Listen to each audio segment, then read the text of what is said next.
ভাইয়ের সামনে এটা লইয়া কই আমার সামনে আমার ব্যাপারে গালি দেন, আমার সামনে আমার মারে বোকা দেন, এত বড় বুকের পাটা তোর কোথায় থেকে আসছে? আজকে আমি বাঁচবো নাইলে তুই বাঁচবি। এটার মধ্যে অনেক কঠোর হয়ে যান আপনি, কিন্তু প্রতিনিয়ত আপনার মা আপনার মায়ের সাথে জিনা করছেন, ওই নিজে তো পরিবর্তন করলেন না, আরেকজনের বাপ পেরে গালি দিছে তাতে লাগছে, আর আপনি প্রতিদিন জিনা করতেছেন, এটা লাগে না? ওইটা মজা লাগে মনে হয়, ঠিক না? মজা লাগে বিধান তো খান, মজা না লাগলে খাইতেন না। যারা সুদের কারবারি করেন খাইবেন আজকের পর থেকে? কথা বলেন, খাবেন? তওবা করবেন। কি করবেন? তওবা করবেন। আল্লাহ তওবা করতেছি, জিন্দেগিতে খাবো না। আজকে বৈশা এখানে বৈশা আজকে তওবা করেন। আস্তাগফিরুল্লাহ, আস্তাগফিরুল্লাহ, তওবা তওবা, ইস্তিগফার। আমি বান্দা গুনাহগার, ভুল করছি আল্লাহ, তওবা ইস্তিগফার করছি, ছাইরা দিচ্ছি আল্লাহ।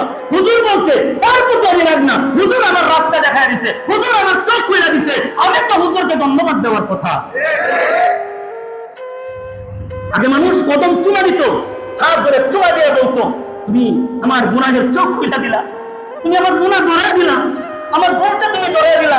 এসে চুমা দিয়ে বলতো ভাই কোনোদিন কত মানুষের সাথে সম্পর্ক রাখলাম, কেউ কোনোদিন আমার এত বড় উপকার করে নাই, তুমি আমার চোখ খুলে দিয়ে উপকার করলে না, বাবা আমি তোমার এই ঋণ পরিশোধ কোনোদিন করতে পারবো না। চুমা দিছে।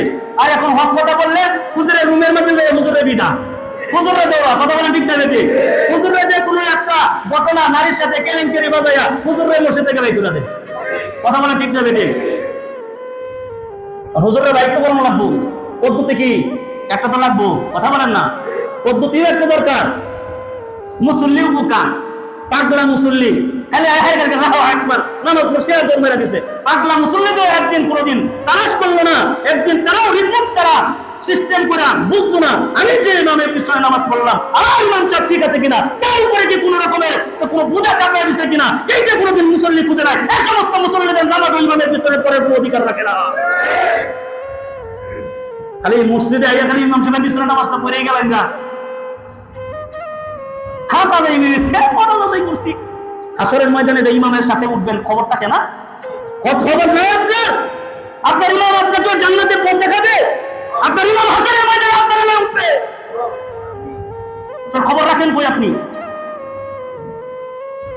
নামাজ পড়া পর্যন্ত ইমামের সম্মান না, ইমামের সম্মান মসজিদে যতটুকু বাইরে এর চেয়ে বেশি দেওয়ার চেষ্টা করতে হবে।